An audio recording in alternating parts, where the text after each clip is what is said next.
Hello, today my customer asked me, Shahab, LVTOPSUN products power cable is enough long?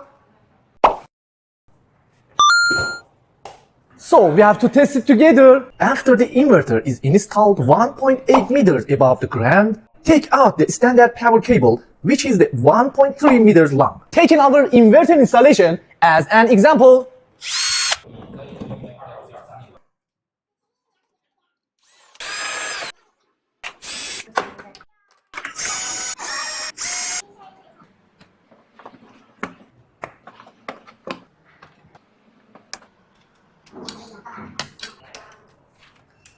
The actual installation results show that provide power cable is long enough.